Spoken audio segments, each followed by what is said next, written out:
8th पे commission लागू होने के बाद सैलरी कितनी बढ़ेगी भैया? क्या चपरासी की सैलरी 50, 55, 60 हजार रुपए हो जाएगी? क्या 157% बढ़ जाएगी सैलरी? क्योंकि न्यूज वगैरह में तुम लोग यही देखते हैं ना, 157%, 200%, 250%। आज हम बात करेंगे कि ये नैरेटिव के पीछे का लॉजिक क्या है, और मैं इसको नैरेटिव क्यों कह रहा हूं। ये रियलिटी नहीं है, इतनी नहीं बढ़ती है सैलरी, और 8th पे आने के बाद भी इतना नहीं बढ़ेगा। जब 5th पे से 6th पे आया तब भी इतना नहीं बढ़ा, 6th पे से 7th पे आया तब भी इतना नहीं बढ़ा, और 7th पे से 8th पे आएगा तब भी इतना नहीं बढ़ेगा। लेकिन मीडिया में आप देखते हो कि 157%, 200%, 150% यही चलता है। क्यों चलता है, इसका क्या लॉजिक है? हम इस पे बात करेंगे कि ये सही है या गलत है, नैरेटिव ये गलत है, ये सही है।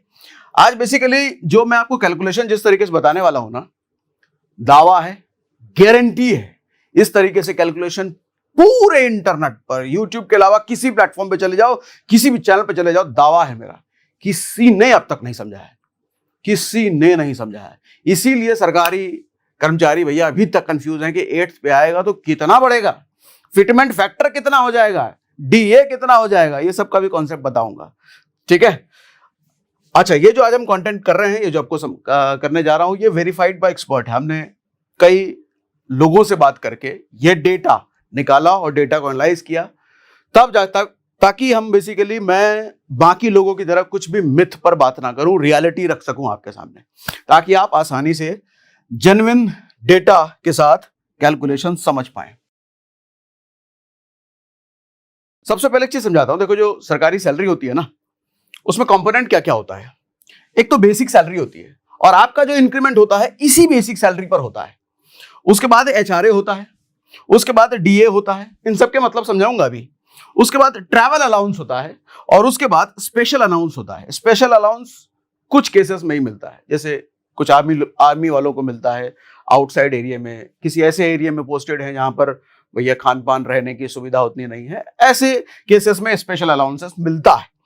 ठीक, अब उसके बाद सबसे पहले ये समझो डीए क्या होता है, डियरनेस अलाउंस क्या होता है, क्योंकि इसका कॉन्सेप्ट बड़ा इंपॉर्टेंट है समझना 8th पे सैलरी स्ट्रक्चर में। देखो, डीए मतलब महंगाई भत्ता। होता क्या है कि महंगाई आपको पता है हर साल बढ़ती है। आज अगर चावल आप 100 रुपए किलो खरीद रहे हो, तो अगले साल आप 100 रुपए किलो नहीं खरीदोगे, अगले साल उसी 1 किलो खरीदने के लिए हो सकता है आपको 110 रुपए देना पड़े। उसके अगले साल 110 रुपए में आपको वो 1 किलो नहीं मिलेगा, हो सकता है 115 रुपए, 118 रुपए, 120 रुपए आपको देना पड़े उसी 1 किलो खरीदने के लिए। यानी कि हर साल महंगाई बढ़ती है, हर चीज में महंगाई बढ़ती है। तो सरकार इस चीज को कंसीडर करती है कि भैया हर साल महंगाई बढ़ रही है, तो हर साल हम थोड़ा महंगाई भत्ता दे देते हैं। मतलब जितनी महंगाई बढ़ी है, चलो उतना ना या उससे ज्यादा कम, हल्का फल्का इधर उधर करके हम दे दें। तो अमूमन तौर पे कितनी दी जाती है और कैलकुलेशन क्या है, वो सब भी समझाऊंगा। तो ये होता है महंगाई भत्ता, जो कि हर 6 महीने पे सरकार अपने कर्मचारियों को देती है, हर 6 महीने पे। ठीक, इतनी बात समझ में आ रही है मेरी? क्लियर है? ठीक है। अब डियरनेस अलाउंस की कैलकुलेशन समझते हैं। महंगाई भत्ते का कैलकुलेशन क्या होता है? ये 3% फॉर 6 मंथ के हिसाब से हमने कैलकुलेशन लिया है कि मतलब हर 6 महीने पे सरकार 3% बढ़ा देती है। इसका रियलिटी थोड़ा अलग होता है, कई बार 3.5% भी होता है 6 महीने पे, कई बार 4% भी हो जाता है, कई बार 10% भी हुआ है 6 महीने में। तो हमने फिलहाल कंसिडर किया 3% हर 6 महीने पर सरकार बढ़ा रही है। अच्छा, इसका समझिएगा, बहुत स्ट्रेट फॉरवर्ड नहीं है, थोड़ा सा अलग है ये।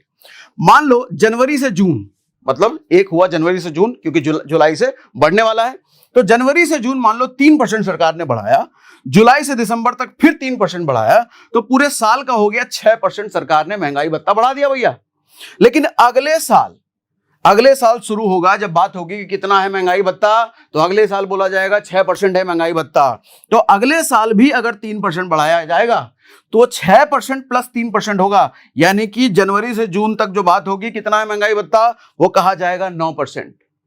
बढ़ा 3% है, लेकिन क्या कहा जाएगा, 9% चल रहा है भैया महंगाई भत्ता। अच्छा, जुलाई से दिसंबर तक फिर 3% बढ़ाएगी सरकार, लेकिन 9 + 12 ही जुड़ेगा, तो महंगाई भत्ता क्या बोला जाएगा, कितना है, 12%। अच्छा, उसके बाद अगले साल 3% फिर मान लो जुड़ जाता है, तो 12 3 15 हो जाता है, तो महंगाई भत्ता क्या कहा जाएगा, कितना चल रहा है, 15%। लेकिन क्या 15% बढ़ा दिया है सरकार ने, नहीं, बढ़ाया 3% है। अच्छा, ये 3% के हिसाब से हम ले रहे हैं। रियलिटी क्या है, रियल डेटा क्या है, वो भी समझाऊंगा। ठीक है, तो महंगाई भत्ता समझ में आ गया, पक्का? ठीक। अब ये नेक्स्ट पे कमीशन आने तक महंगाई भत्ता बढ़ता रहेगा। कब तक बढ़ता रहेगा भैया? अगला पे कमीशन आने तक। उसके बाद इसको जीरो कर दिया जाता है। उसके बाद जो टोटल परसेंटेज होता है, मान लो 100% तक चला गया तो उसको बेसिक सैलरी में ऐड कर दिया जाता है। वो समझाऊंगा डिटेल में, सब समझाऊंगा। फिलहाल ये समझो नेक्स्ट पे आते आते इसको जीरो कर दिया जाता है। क्यों कर दिया जाता है, उसके बाद क्या होता है वो भी बताऊंगा। अब ऐसा इसको ऐसे समझो कि एग्जांपल के लिए 31 दिसंबर 2025 तक 58% अप्रॉक्स इस वक्त महंगाई भत्ता है, अप्रॉक्स। 2026 से जब नया शुरू होगा तो ये 58% को खत्म करके जीरो कर दिया जाएगा। पूरी कैलकुलेशन इसकी भी समझाऊंगा मैं आपको। अब डीए का रियल डेटा देखो भैया। रियल डेटा क्या है? हमने तो 6-6 महीने पे 3-3% करके बढ़ाया और 1.5 साल में हमने 15% की बात करी। लेकिन जब 10 साल की बात कर रहे हैं तो फोर्थ पे जब चल रहा था तो 148% तक डीए गया था। मतलब फोर्थ पे का मतलब पूरा 10 साल, तो 10 साल तक कितना बढ़ते बढ़ते हो गया था? 148%। फिफ्थ पे जब चल रहा था तो 74% तक गया था। मतलब 10 साल में ये डीए कहां तक गया था? 74% तक। सिक्स पे में ये गया था 125% तक। और सेवेंथ पे अभी तक चल रहा है, 8 पे आएगा। तो सेवेंथ पे अभी तक जो चल रहा है वो लगभग 50 से ज्यादा परसेंट है, 55% के आसपास है अभी। अगला दिसंबर तक वाला जो होना है, जुलाई से दिसंबर वाला होना है। तो अनुमान इसलिए मैंने शुरुआत में आपको बोला कि 58% तक हो सकता है। तो फिलहाल हमने क्या बोला? सेवेंथ पे कितना हो गया है? 55%। अब आपके मन में सवाल आ गया होगा कि डीए भैया 6 पे में 125% तक गया था, ये 74, 148 और इस बार सिर्फ 55, ये क्यों? गड़बड़ है क्या कुछ? ये समझाऊंगा लास्ट में। फिलहाल इतना क्लियर हो रहा है? क्लियर है? अब इसको समझो, हर अगले पे कमीशन में, इन एवरी पे नेक्स्ट पे कमीशन, जो बेसिक सैलरी होती है वो past salary, past basic salary की बात कर रहा हूं, past basic salary plus DA हो जाता है। मैंने कभी क्या बोला था कि 10 साल पूरा होने पे, मतलब नेक्स्ट पे कमीशन आने पे डीए हो जाता है क्या? जीरो हो जाता है। जीरो होके कहां जाता है? आपका जो टोटल डीए बना है वो पिछले वाले सैलरी में, किसमें? बेसिक सैलरी में, टोटल में नहीं, बेसिक में ऐड हो जाता है।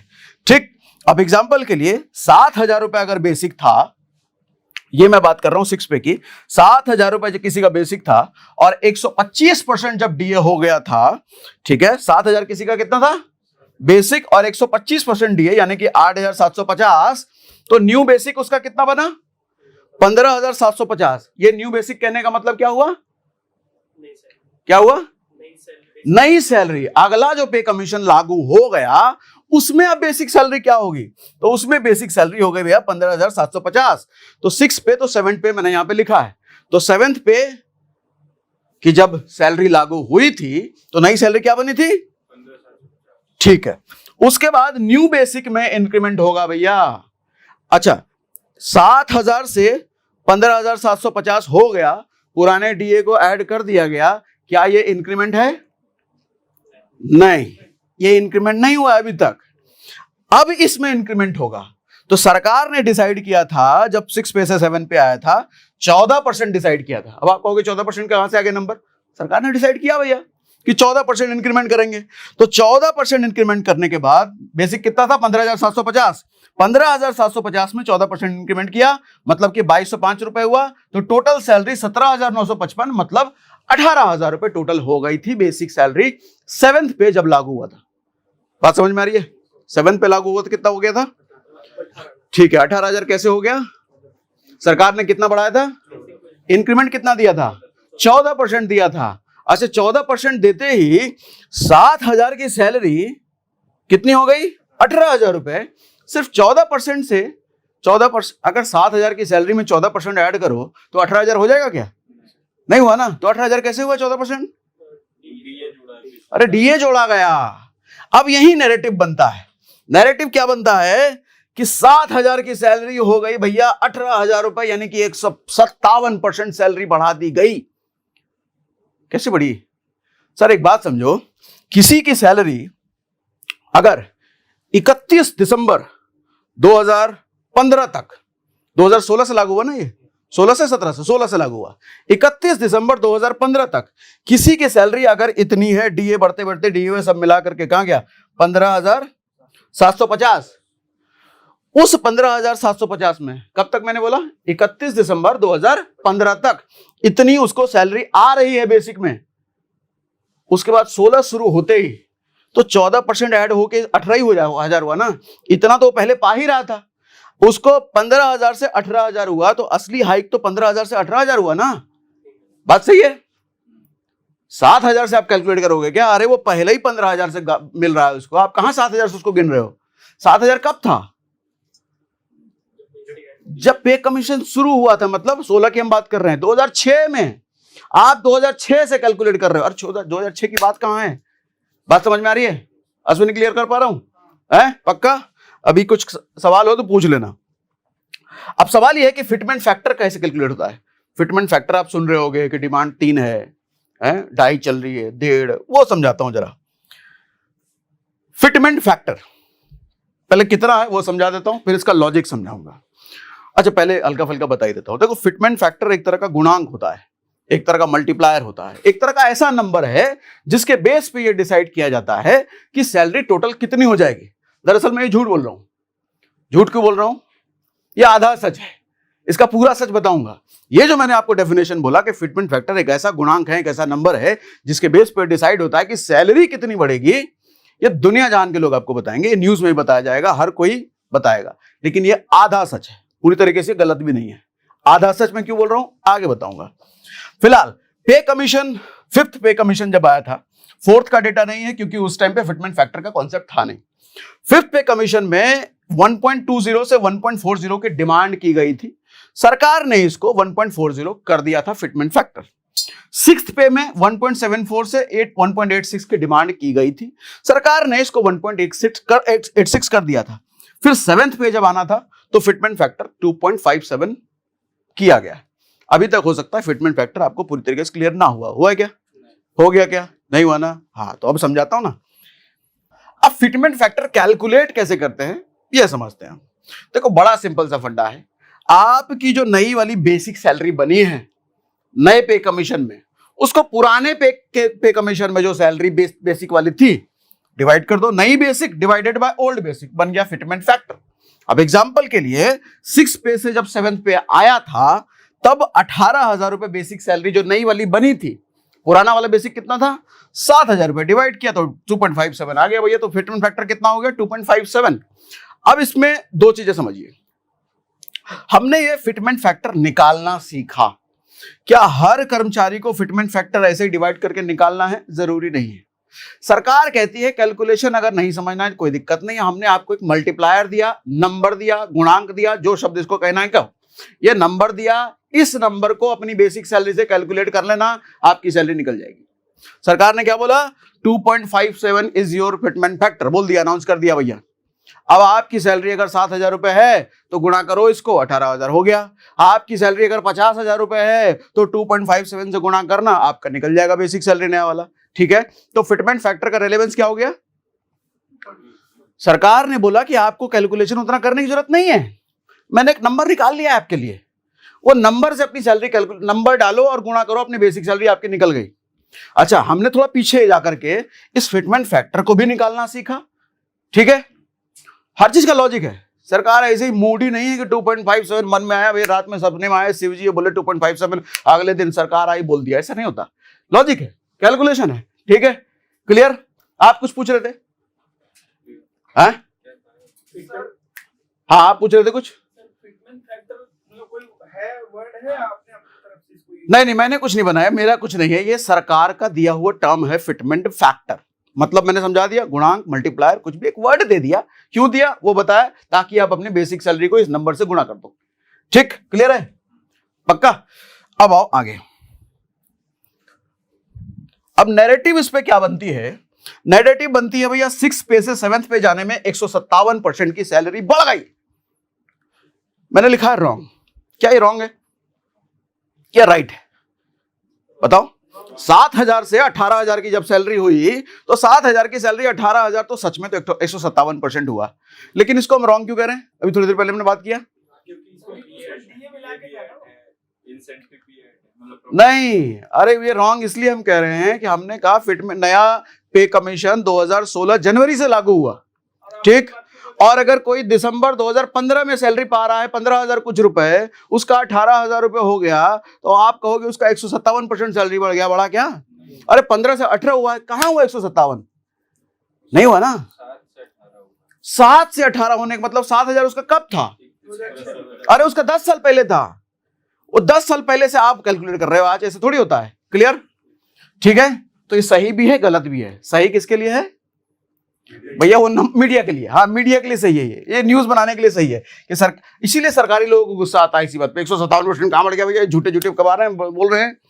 ठीक है, रियल डेटा क्या है? 31 दिसंबर 2015 से सैलरी थी भैया इतना, इसमें कितनी बढ़ी? इसमें बढ़ी सिर्फ 14%। 14% बढ़ा के इतना हुआ जो मैंने हमने पहले बताया। तो रियल हाइक हुआ 14%, लेकिन मीडिया वाली हाइक, नैरेटिव वाली हाइक कितनी हुई?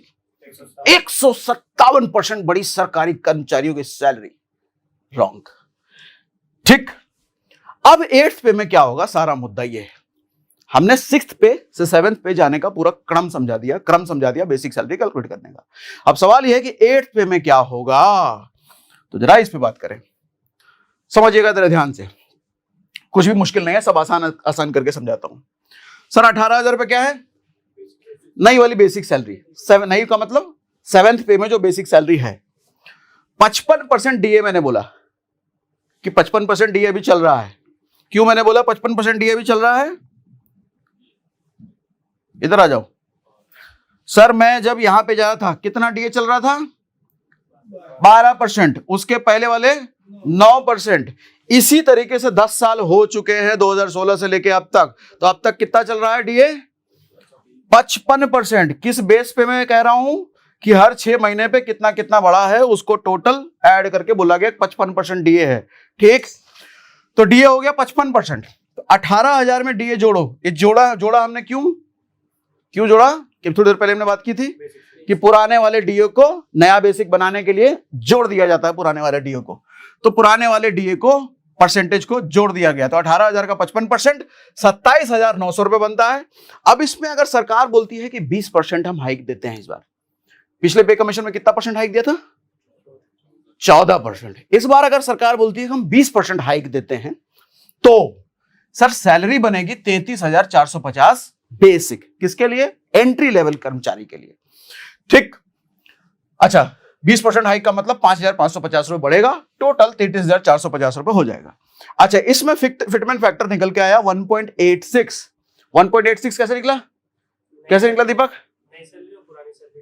हाँ, बस सिंपल। तो पुरानी कितनी थी? 18,000। 33,450 डिवाइडेड बाय 18,000 करो, 1.86 आ गया। अच्छा, रियल हाइक कितना हुआ? 20%। लेकिन नैरेटिव न्यूज क्या बनेगा? 86% बढ़ी सरकारी कर्मचारियों की सैलरी नई पे कमीशन में। लेकिन ऐसा नहीं है। अच्छा, अगर 30% सरकार का मूड हुआ कि चलो इस बार 30% बढ़ाते हैं, पिछली बार 7-14 था, इस बार 30 करते हैं। हाँ, 86% वाला कैसे हुआ? कौन सा 86? ये 86। अच्छा, हाँ, बेसिक सैलरी 18,000। 18,000 से कितनी हो गई अब? तो 18,000 से 33,000 कितना बढ़ गया? ये लगभग 86% निकल के आता है। नहीं, लगभग डबल के आसपास है, मतलब डबल से कम है। तो ये जब आप कैलकुलेट करोगे तो पता चलेगा 86%। समझ आए?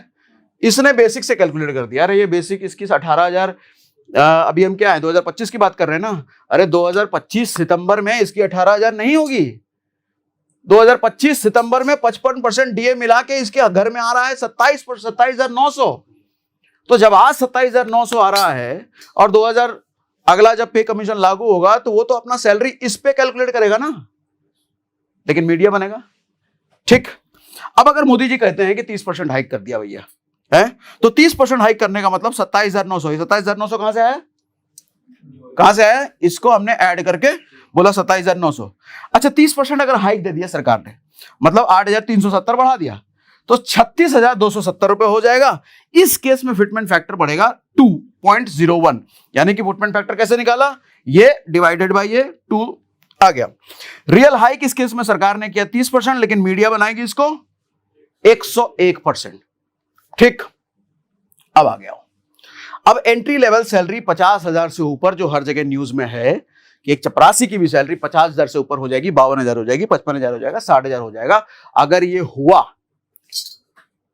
तो सरकार को कौन सा नंबर चेंज करना है बताना? तो कौन सा नंबर चेंज करना है? फिटमेंट फैक्टर ही तो चेंज करना है? अच्छा, फिटमेंट फैक्टर पिछले टर्म में 6 पे से 7 पे जाने में कितना था? 2.57। उसके पहले कितना था? 1.86। मतलब 1.86 से 2.57 हो गया। तो इस बार भी उतना ही होना चाहिए लगभग, लेकिन उसमें समस्या है। उतना या उससे ज्यादा करने में क्या समस्या आएगी ये समझो। सर 18,000 पिछली में वो था बेसिक, 55% डीए, 27,000 इतना हो गया। अगर 70% हाइक डिसाइड करेगी ना सरकार, तब जाके 50,000 से ऊपर सैलरी बनेगी एक चपरासी की, यानी कि एंट्री लेवल एम्प्लॉय की। तो सवाल ये है कि 70% हाइक करेगी? अभी तक हुआ है कभी? सर 14 से 15 हो सकता है, 16 हो सकता है, 20 हो सकता है, 25 हो सकता है। क्या 70% हाइक कर देगी सरकार? और 70% करने के बाद बनता है 2.8 फिटमेंट फैक्टर। आप समझना एक चीज, 2.8 का मतलब लगभग 2.57 की बात कर रहे हैं। पिछली बार कितना था? 2.57। हाइक कितना हुआ था? 14%। 14% हाइक पे कितना बन गया था? 2.57। इस बार मैं कह रहा हूं 2.8 करने के लिए, यानी कि लगभग ये भी 2.57 ही है, इसके लिए 70% हाइक करना पड़ेगा। ये क्या लॉजिक हुआ? कैसे समझ आया किसी को? सवाल समझ आया? सवाल समझ आया? सवाल ये है, देखो देखो भैया, देखो देखो ध्यान से समझना। पीछे आओ और पीछे आओ। ये देखो, पिछली बार 2.57 था ना, है? इसके लिए हमने देखा ना 14% सरकार ने सैलरी बढ़ाई है। कहां गया? ये देखो, हमने नंबर भी निकाला ना, 14% सरकार बढ़ाई सैलरी। तो 14% सरकार बढ़ाई, तब जाके फिटमेंट फैक्टर निकला था 2.57। लेकिन इस बार मैं कह रहा हूं कि 2.8 करने के लिए 70% हाइक देना पड़ेगा। अब सवाल समझ आए? सवाल समझ आए? जवाब की छोड़ दो, सवाल समझ आया कि नहीं? है सवाल समझ आया? क्या नहीं समझ आया सवाल में बताओ? नहीं समझ आया आपको? रुको लिख के बताता हूं भैया। कंफ्यूजन नहीं होनी चाहिए, कंफ्यूजन कतई नहीं होनी चाहिए। अरे हट जाओ। हाँ, मैं नोट्स खोल लेता हूं जरा। हाँ, नोट्स खुला हुआ है। सर देखो, 2.57 फिटमेंट फैक्टर के लिए बढ़ाया गया 14%। इस बार 2.8 बढ़ाने के लिए 70% ग्रोथ चाहिए। सवाल ये है, अब सवाल समझ आए? वही तो है, लेकिन क्यों? अब सवाल समझ आए? लेकिन ये 70% क्यों चाहिए भैया? सवाल असली ये है कि 70 क्यों चाहिए? 14% में काम हो गया, इस बार 70% क्यों चाहिए? हाँ, तो 2.8 का मतलब मैं 2.57 लगभग तो कह ही सकता हूं। अगर आप इसके बेस पे निकालोगे ना, तो आपको लगभग 66% बढ़ाना पड़ेगा। Sir same fitment factor achieve करने के लिए 14% की हाइक दी गई थी। सेम फिटमेंट फैक्टर अचीव करने के लिए इस बार 76% हाइक देना पड़ेगा। क्यों? क्यों? हाँ सॉरी, 66% देना पड़ेगा। क्यों? सवाल ये है। अब आओ इस पे। ये सवाल आपसे कोई नहीं पूछेगा पूरी मीडिया इंडस्ट्री में। आप समझो भैया ऐसा क्यों? बड़ा झोल है ये, जैसा मैंने यहां पे लिख भी दिया है। लास्ट टाइम में 57 हाइक के लिए 14%, इस बार इतने 66% देना पड़ेगा 2.57 के लिए। ऐसा क्यों? इसका आंसर है डीए, डियरनेस अलाउंस। रुको ये भी समझा देता हूं क्यों है डीए। इसका कारण बेसिक, न्यू बेसिक बनाने के लिए क्या ऐड किया था इसमें? डीए। ठीक है, अगर डीए छोटा है, अगर डीए 125% है, ठीक है, तो आप हाइक अगर कम भी दो तो भी ये बड़ा बन जाएगा। कहने का मतलब सर पिछली बार डीए कितना था? 125%। इस बार डीए कितना है? 55%। तो इसका मतलब भैया ये बहुत कम है इस बार। पिछले पे कमीशन में ये बहुत ज्यादा था। अरे जब ये ज्यादा था, छोटी हाइक देकर के भी बड़ा बेसिक सैलरी बन गया। इस बार ये छोटा है तो बड़ा हाइक देना पड़ेगा। समझ में आया? समझ आया? कंफ्यूजन नहीं समझ आया? आओ रुको समझा के मैं छोड़ूंगा, वैसे नहीं जाऊंगा। हाँ अच्छा, ये तो हम ट्रीम वाले पे आ गए, 3 वाले पे। इसके पहले आते हैं 50, ये कौन सा वाला आ गया? एंट्री लेवल सैलरी का 50,000 करना था। हाँ, इसी पे हम बात कर रहे थे। चलो बोर्ड पे ही आते हैं। कुछ मत कट करना है इसमें, एकदम एज इट इज चलने दो भैया। आपके भी कोई मन में सवाल है तो लिख डालो, आने वाले किसी न किसी वीडियो में ले ही लूंगा, क्योंकि मैं क्लास में कहते हैं ना मूर्खों वाले सवाल मत पूछो। टीचर कहता है ये क्या मूर्खों वाला सवाल है? मैं देखो उस तरह का आदमी हूं, मुझे मूर्खों वाले सवाल ही चाहिए, क्योंकि अगर मैं मूर्खों वाले सवाल सॉल्व कर पाया तो मैं टीचर हूं। अगर मैं मूर्खों वाले सवाल सॉल्व नहीं कर पा रहा, मैं कहेगा टीचर भैया। हर विद्यार्थी खुद ही इंटेलिजेंट हो, टीचर की जरूरत क्या है? टीचर की जरूरत तो उसको है जो मूर्ख है या जो मूर्खों वाले सवाल पूछता है। मूर्ख को मतलब नेगेटिव में मत लेना। भगवान ने हर किसी का दिमाग अलग अलग बनाया है। किसी का दिमाग लेट से समझता है, किसी का दिमाग जल्दी समझ पाता है। इसका मतलब यह नहीं है कि कोई खराब है या कोई ज्यादा अच्छा है। अब हर किसी के दिमाग के अकॉर्डिंग जो पढ़ा पाए वो टीचर है। बेस्ट को तो कोई भी पढ़ा देगा, वर्स्ट को समझाओ ना। वर्स्ट का मतलब कम, जो लेट कैच करता है उसको समझाओ। फिर से लिखता हूं मैं, basic plus DA equal to new basic. ठीक सर, बेसिक था जब 7,000 रुपया, डीए था 125%। न्यू बेसिक कितना बना था सर? 18,000 रुपये बना था। ठीक है, मतलब बेसिक बड़ा हो गया। 15,000, अच्छा नहीं, हाँ 15,000 कुछ बना था, सॉरी 15,000 कुछ बना था। उसमें 14% हाइक हमने ऐड किया था, 15,750 के अराउंड बना था। ठीक, अगर इसी 7,000 में मान लो उस टाइम भी 55% ही डीए होता तो ये कितना बनता? 10,000 समथिंग। सर 10,000 पे अगर 14% हाइक देती सरकार तो कितना बनता? कैलकुलेट करके बताना। 11,500, 11,500, 11,500। 7,000 पे अगर 55% डीए बन गया है, 7,000 पे 55% ऐड करके मतलब 10,000 की उसकी बेसिक पहले से है, उस पे अगर 14% हाइक दिया तो ये बनता है। ठीक है, मतलब 10 साल में किसी की सैलरी 10 साल काम करने के बावजूद 10,000 पहले वो पा रहा था, सिर्फ 11,500 पाता है। यहां पर वो 15,750 पहले पा रहा था, वो 18,000 पाता है। ये जो बड़ा नंबर निकल के आता है, ये छोटा और ये बड़ा, सबसे बड़ा फैक्टर तो ये डीए का है। यानी कि सरकार जो हर 6 महीने पे डीए दे रही थी, यहां ज्यादा दिया गया है, तभी तो 125% तक गया है। यहां कम दिया गया है, तभी तो 55% तक रह गया। तो यानी कि बेस, जिसके बेस पे कैलकुलेट हो रहा है वो छोटा है। तभी मैंने कहा कि फिटमेंट फैक्टर भैया बड़ा करना पड़ेगा यहां पर, और यहां छोटे फिटमेंट फैक्टर से भी काम हो जा रहा था। समझ आ रहा है? क्लियर है? पक्का? ठीक, अब आओ आगे, अब आओ आगे भैया। ये हो गया एंट्री लेवल की सैलरी। अगर 50,000 रुपए चाहिए तो 70% हाइक देनी पड़ेगी, और 70% हाइक देगी क्या? देगी क्या? लेकिन डीए पहले कम दिया है। पिछले वाले टर्म में तो डीए 125% कर दिया था, इस बार डीए आधा से भी कम रखा है, तो 70% देने की पॉसिबिलिटी है। डाउट लग रहा है, सरकार इतनी मेहरबान तो नहीं हो सकती कि 14% से सीधा 70 कर दे।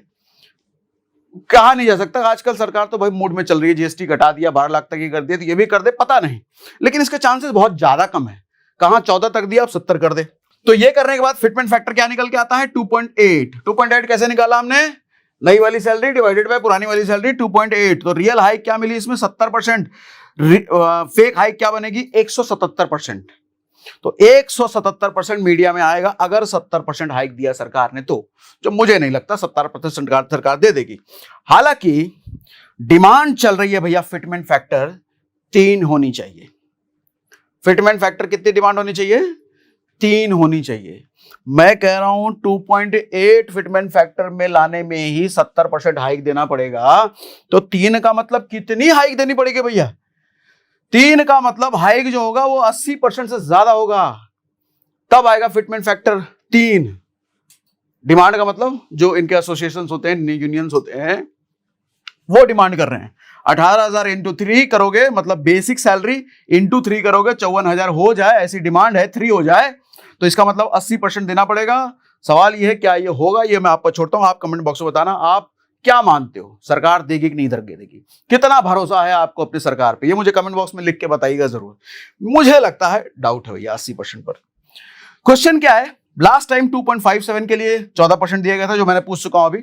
दिस टाइम अगर हाइक 66% हुआ तो 2.57 फिटमेंट फैक्टर होगा, ऐसा क्यों? डीए। अब डीए समझो थोड़ा ध्यान से, क्यों 55 रह गया और क्यों पिछली बार 125 चला गया था, ये सवाल था मन में। 125 क्यों चला गया था सर? वो इसलिए क्योंकि देखो 2006 से हमने लिया है, 2006 से 2006 पहला महीना मतलब जनवरी से, उसके बाद जुलाई, जनवरी वाला पहले वाला हाफ ईयर, उसके बाद सेकेंड हाफ ईयर, 2007 मतलब हाफ ईयर 2007 का, उसके बाद का सेकेंड हाफ का 1 ईयर। ऐसे ही 2006 से लेकर के 2016 तक हमने देखा है 125% का डीए गया था। अब समझिए इसको कैसे। सर आप देखो 2006 जनवरी से 2006 जुलाई कितना हुआ डीए बढ़ा? 2%। सर उसके बाद जुलाई 2006 से दिसंबर मतलब जनवरी, अगला 6 महीना मान लो, 2 से 6 हुआ, कितना परसेंट बढ़ा? 4%। हमने शुरुआत में जब कैलकुलेशन लिया था उसमें कितना एग्जांपल लिया था?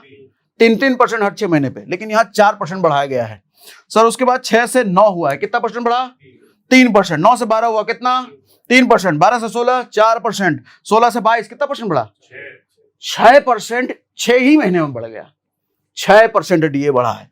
उसके बाद 22 से 27 हुआ, कितना बढ़ा? 5%। 27 से 35 हो गया, कितना बढ़ा? 8%। 6 ही महीने में बढ़ गया। 35 से 45 हुआ, कितना बढ़ा? 10%। 6 ही महीने में बढ़ गया। महंगाई भत्ता 10% 6 महीने में दे रहा है, मतलब 10% अगर दोनों 6 महीने दे दिया तो भैया पूरे साल का कितना हो गया? 20%। 20% महंगाई बढ़ती है क्या? नहीं ना। 6%, 10%, 12%, 15%, 20% किधर बढ़ रही है? लेकिन सरकार ने महंगाई भत्ता दिया सर 6 महीने में 10%। आपको क्या लगता है सरकार ने अच्छा किया गलत किया? बताओ। गवर्नमेंट एम्प्लॉय के लिए अच्छा किया ना भैया, बहुत बढ़िया। लेकिन आपको क्या लगता है सरकार इतनी क्यों मेहरबान थी? 10% 6 महीने में क्यों दिया रहा है महंगाई भत्ता? देखो दो चीजें होती है, हम किसी वो पार्टी पुटी की बात नहीं कर रहे हैं। सरकार देखो जब अगर अच्छा काम कर रही है, ज्यादा अच्छा काम कर रही है, अच्छा काम करने का मतलब सरकार के पैसे खर्च होंगे ना, इंफ्रास्ट्रक्चर डेवलप किया जा रहा है, इंडस्ट्री लगाई जा रही है, देश की उन्नति कराई जा रही है, वहां पैसा खर्च होता है, तो सैलरी में हो सकता है महंगाई कम बढ़ा है क्योंकि वहां खर्च कर रही है। लेकिन जब देश की उन्नति में ज्यादा काम नहीं होता तो लोगों को खुश तो करना है ना। खुश कैसे करें? या तो लोगों के लिए आप 1 नंबर सड़क बना के दे दो, लोग उससे खुश हो जाएंगे। लेकिन जब सरकार सड़क नहीं बनाती क्या करें? लो तेरी सैलरी बढ़ा देता हूं, तेरी सैलरी में एक्स्ट्रा कर देता हूं, है? तो अब आप डिसाइड करो आपको सड़क चाहिए या? मैं किसी की तरफदारी ना कर रहा भैया और किसी की बुराई किसी की बड़ाई नहीं कर रहा, देख रहे हो। लेकिन उसके बाद आप देखो 2014 तक, 2014 के बाद सरकार बदली ना, उसके बाद से खेल बदल गया। उसके पहले तक मतलब पुरानी वाली सरकार तक आप देखो तो 51 से 58 कितने परसेंट बढ़ा? 7। 58 से 65 कितना गया? मतलब 7, 8, 10% तक गए हैं भैया। लेकिन अगर आप अभी का देखोगे 3%, 3.5, 2.5, छोटे छोटे डीए बढ़ाए जा रहे हैं, तभी तो 55 तक सिमट गया खेल 10 साल में। पहले बड़े बड़े डीए बढ़ाए गए थे, तब तो 125% तक गया। समझ में आ रही है बात? इसलिए डीए छोटा रह गया। तो इसलिए अच्छा ये मैं डेटा कहां से ले रहा हूं भैया, ये दिखा दो, खुल जाओ। सब ऑथेंटिक वेबसाइट से लिया गया भैया। ये भी आपको कहा गया, ये वाला, ये डेटा मैंने आपको दिखाया। इसका लिंक भी मैं अपने टेलीग्राम चैनल पर डाल दूंगा। हम अपने टेलीग्राम पर जितने हम वीडियो करते हैं ना, सबके रेफरेंसेस डाल देते हैं, तो ये लिंक वगैरह सब आपको उधर से मिल जाएगा। ये जो पीपीटी में आपको दिखा रहा हूं, ये भी मैं उधर आप डाल दूंगा, ठीक? तभी ये सवाल उठता है, कम बढ़ाया ज्यादा बढ़ गया सैलरी, इस बार कम बढ़ाने के लिए भी ज्यादा आपको क्या करना पड़ेगा? हाइक देनी पड़ेगी। ये डीए पर सब कुछ डिपेंड करता है। अब जरा एचआरए भी समझ लेते हैं कि एचआरए भी इंपॉर्टेंट है क्योंकि इसमें भी बदलाव आने वाला है। देखो टोटल सैलरी जो मैंने शुरुआत में बताया, कई सारे कंपोनेंट होते हैं जिसमें होता है कि एचआरए का मतलब क्या होता है? House rent allowance. कहने का मतलब सरकार ये कहती है कि तुम काम धंधा जिधर भी कर रहे हो, तुमको रहने की जगह भी हम ही देंगे। लेकिन अगर सरकार रहने की जगह नहीं दे पा रही है तो कहती है कि हम तुमको एचआरए दे देते हैं, मतलब ये एक पैसा दे देते हैं अलग से, इसमें तुम अपना रहने का इंतजाम कर लेना। ये प्राइवेट और गवर्नमेंट जॉब सब में ही होता है। तो एचआरए वो होता है जो आपके रेंट के खर्चे के लिए सरकार एक पार्ट कर रही है। अब जरूरी नहीं है कि एचआरए अगर आपका 10,000 है या आप रेंट अगर 10,000 रुपये भर रहे हो तो सरकार भी आपको 10,000 दे। आपकी सैलरी के हिसाब से जितना बनेगा सरकार तो उतना ही देगी। अब आपकी मर्जी, आप 10,000 में रहो, 10 लाख में रहो, कितने में भी रहो, सरकार एक फिक्स एचआरए आपको देगी। अब वो एचआरए भी बढ़ सकता है, लेकिन पहले क्या था वो समझते हैं। अगर डीए 25% से कम रह गया है, कम क्यों रह जाएगा? मतलब डीए सरकार ने 6 महीने कम बढ़ाया, ज्यादा नहीं बढ़ाया है, या फिर इनिशियल स्टेज में अभी नया पे आया है। 25% से अगर कम है, और अगर आप छोटे शहर में रहते हैं तो 8%, 16% और 24% की कैलकुलेशन है। कहने का मतलब अगर आप छोटे शहर में रहते हैं तो आपको मिलेगा 8% एचआरए। 8% of what? किस चीज का? बेसिक सैलरी का। बेसिक सैलरी जितना है उसका 8% आपको एचआरए दे दिया जाएगा। अगर आप थोड़े बड़े शहर में रहते हैं, मतलब टीयर 2 सिटीज में, लखनऊ टाइप, पटना सिटी या भागलपुर टाइप सिटी, तो वहां आपको एचआरए मिलता है आपकी बेसिक सैलरी का 16%। 24% कब मिलेगा? जब दिल्ली मुंबई जैसे शहर में रहते हैं। ठीक है, अगर डीए 25% से ज्यादा हो गया है तो 9, 28, 27 का चलता है। छोटे शहर में 9, उससे बड़े शहर में 28 और बहुत बड़े शहर में आप 27। लेकिन अगर डीए 50% से ज्यादा हो चुका है तो 10, 20, 30 का कैलकुलेशन चलेगा। बेसिक सैलरी ऑफ 10% छोटे शहर के लिए, उससे बड़े शहर के लिए बेसिक सैलरी ऑफ 20%, उससे बड़े शहर के लिए बेसिक सैलरी ऑफ मतलब 30% ऑफ बेसिक सैलरी। ठीक है, लेकिन अब सरकार क्या कह रही है कि ये तामझाम हटाओ भैया, डिपेंडेंसी डीए पर हटाओ। अब सीधा फ्लैट सरकार करने के मूड में है कि 10, 20, 30 करेंगे। 10 सबसे छोटे शहर के लिए, उससे बड़े शहर के लिए 20, उससे बड़े शहर के लिए 30, फ्लैट डीए पर डिपेंडेंसी खत्म। लेकिन ये पॉसिबिलिटी है, होगा कि नहीं होगा वो तो जब लागू हो जाए तभी पता चलेगा। ठीक है, और एचआरए बढ़ भी सकता है। बढ़ इसी तरीके से समझता है, मतलब छोटा शहर भी वाला भी एक फिक्स पाएगा और बड़े वाले शहर वाले भी। अब नीचे आ जाओ भैया। अब घर अगर खुद का हुआ तो भी आपको मिलेगा। हाँ, तो भी मिलेगा। सरकार का फिक्स है, सरकार हो या प्राइवेट हो, देना फिक्स है। अब आप उसको घर लो और सड़क पे रहो, आपकी मर्जी। आपकी मर्जी, सरकार आपको देगी। कंक्लूजन क्या निकलता है? देखो, we have calculated only basic salary for entry level employ. ये मैं कई बार कह चुका हूं, इसको आप आईएएस पीसीएस तक मत लेके चले जाना, लेकिन कैलकुलेशन यही होगा। हमने कैलकुलेशन आपको बता दिया। कब से लागू होगा? देखो भैया, सैलरी बढ़ने में तो होगी देरी।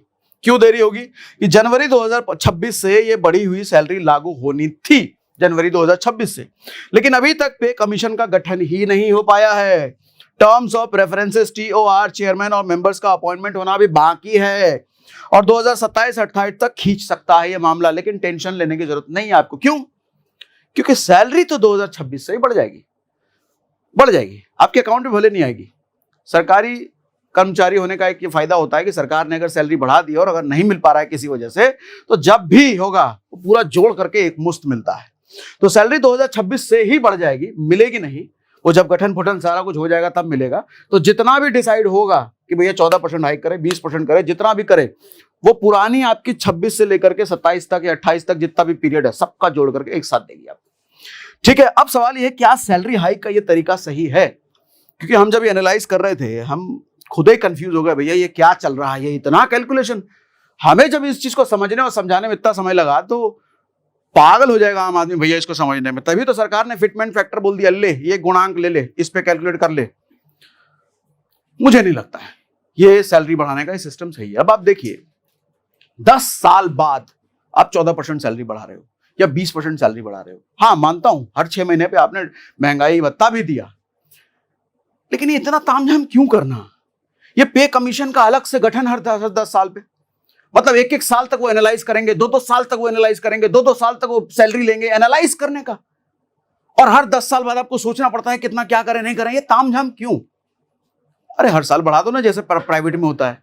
आपको जितना है बढ़ाना है, 8 बढ़ाना है, 10 बढ़ाना है, बड़ा बढ़ाना है, जितना बढ़ाना है हर साल बढ़ा दो। सिस्टम कम छोटा हल्का करो।